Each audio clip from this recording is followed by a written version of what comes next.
O futebol brasileiro passou por muitas transformações. Nos últimos anos, há aprovações das SAFs, a possibilidade de negociar diretamente com as emissoras os direitos de transmissão e, por fim, uma cobrança cada vez maior das torcidas nas redes sociais, que criticam e pedem mudanças todos os dias para técnicos e dirigentes. Essas mudanças não se limitam apenas aos aspectos legais e treinadores dos clubes, mas também se refletem dentro dos campos, evidenciando-se em contratações cada vez mais badaladas e uma melhora geral no nível tático do campeonato. Com isso, a percepção individual de cada clube vem se alterando ano após ano, em um fenômeno que tardou a ser anunciado, mas já vinha sendo percebido há algum tempo. Durante décadas, houve um consenso de que existiam 12 grandes clubes no Brasil.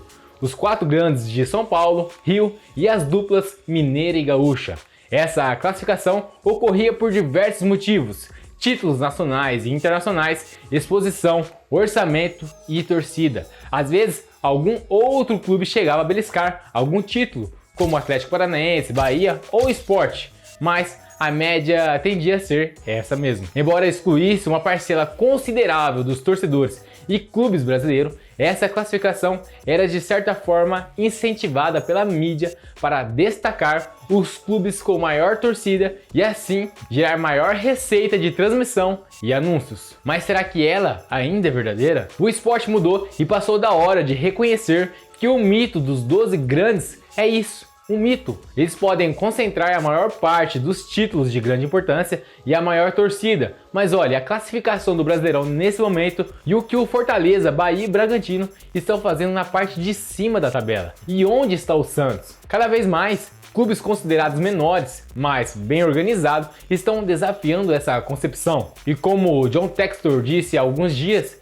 nesse ritmo, o Bahia vai conquistar 20 campeonatos seguidos. Será que ele tem alguma razão em dizer isso? Meu nome é João Oliveira. Se você é tão apaixonado por futebol como eu, não deixe de curtir e de se inscrever no canal. Tem vídeo novo toda semana. Agora me diz, você acha que o futebol brasileiro tem 12 grandes clubes ou isso é coisa do passado? Para realmente entender a origem dos chamados 12 grandes do futebol brasileiro, precisamos dar uma olhada na história. Clubes como Flamengo, São Paulo e Palmeiras, por exemplo, são sinônimos de futebol brasileiro lá fora. O São Paulo é o único brasileiro com 3 mundiais, enquanto o Flamengo e Palmeiras vêm alternando títulos da Libertadores nos últimos anos. Ou seja, eles não apenas conquistaram diversos títulos importantes, mas também são conhecidos por suas sólidas estruturas financeiras e suas vastas legiões de torcedores, já que são as 3 maiores torcidas do país, fora o Corinthians. Por outro lado, embora equipes como Bahia, Sport e Chapecoense tenham tido seus momentos de glória, como o Bahia conquistando o Brasileirão em 59 e 88 e o Sport em 87, além da Chapecoense ganhando a Copa Sul-Americana em 2016. Esses sucessos foram mais esporádicos. Com frequência, esses clubes lutam para manter uma posição estável na elite do Brasileirão. O Sport continua num ciclo eterno de subir e cair, enquanto a Chapecoense parece não ter se recuperado completamente do desastre daquele mesmo ano. Isso fez com que até poucos anos atrás a tese dos 12 grandes reinasse absoluta. Mas recentemente ela começou a ser questionada. Para começar a entender, basta analisar as tabelas das divisões de acesso. Clubes do interior paulista como Novo Horizontino e Mirassol, apesar de terem históricos mais modestos e torcidas menores, têm feito campanhas impressionantes na Série B, chegando perto de subir para a Série A. O mesmo pode ser dito para clubes catarinenses, que vem conquistando cada vez mais espaço no futebol nacional. E o Amazonas, que pode beliscar sua primeira aparição na Série A já no ano que vem. E há também os casos de maior sucesso, como Cuiabá e Red Bull Bragantino, que tem se mantido firme na elite. O Bragantino até pode receber mais questionamentos, afinal se trata de uma aquisição de um projeto internacional, já com muito dinheiro sendo injetado logo de cara. Mas e o Cuiabá, que tem menos de 30 anos de história, não dá para falar que isso é caso de muito sucesso? Por outro lado, alguns clubes tradicionais que já foram muito relevantes, como Santa Cruz, Paraná,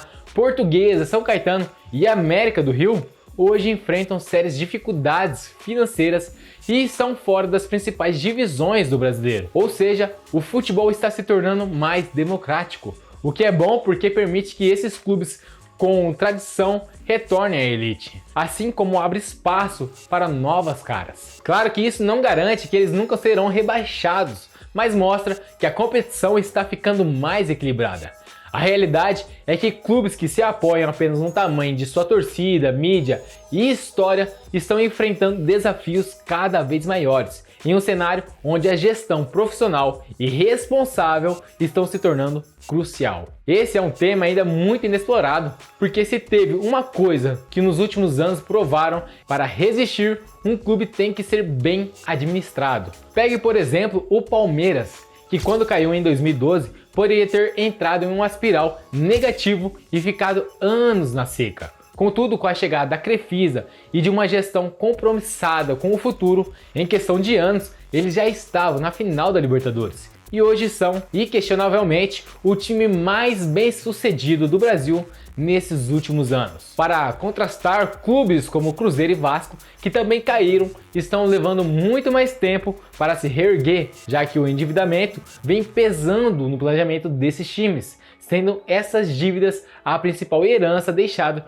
por gestões mais bagunçadas e que são uma das principais causas do surgimento de tantas SAFs aqui no país. Isso reforça a ideia de que o futebol brasileiro não há mais jogos fáceis, aumentando a pressão sobre cada clube, independentemente de seu tamanho ou tradição. No Brasil, a situação dos clubes de futebol é bem diferente da liga inglesa ou alemã, onde as equipes costumam ser bem organizadas e financeiramente estáveis. Aqui o sucesso ou fracasso de um clube depende muito de entender os recursos que tem e de colocar uma gestão profissional no comando, em vez de apostar em soluções rápidas e populistas que só enganam a torcida e alimentam as manchetes sensacionalistas da mídia esportiva, como nas várias temporadas de crise na Gávea. Atualmente estamos vendo uma mudança na percepção do que é ser um clube grande ou pequeno. Está ficando claro que ter tradição é importante, mas não é o suficiente para garantir o sucesso no campo. Até no ano passado era difícil e dava até certo desgosto dizer que era torcedor do São Paulo. Ao mesmo tempo, o torcedor apaixonado do Santa Cruz com certeza gostaria de ver a grandeza do seu clube ser reconstruída com uma boa administração, em vez de viver só das lembranças das glórias passadas. Está se tornando mais comum ver grandes clubes tradicionais flertando com o rebaixamento. Quer um exemplo melhor que o Santos caindo em 2023? Infelizmente, alguns podem até cair no esquecimento e ter dificuldades para se manter nas principais divisões, sendo substituídos por clubes menores, porém bem organizados. E isso é natural e já aconteceu na Europa. Na Inglaterra, por exemplo, o Manchester City passou de um clube sem muita relevância para uma potência dominante. Na França, vimos o surgimento do PSG e a fase de domínio do Lyon, em contraste com clubes tradicionais como o Marseille. No Brasil, chegamos ao mesmo ponto. Ou os clubes se organizam e se profissionalizam, criando um cenário verdadeiramente competitivo, ou acabamos com poucos clubes monopolizando os títulos e a relevância.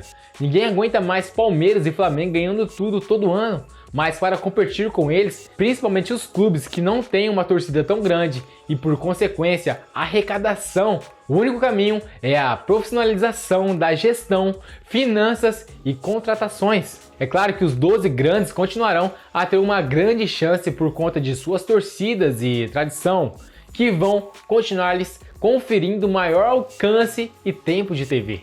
Mas isso por si só não é o suficiente.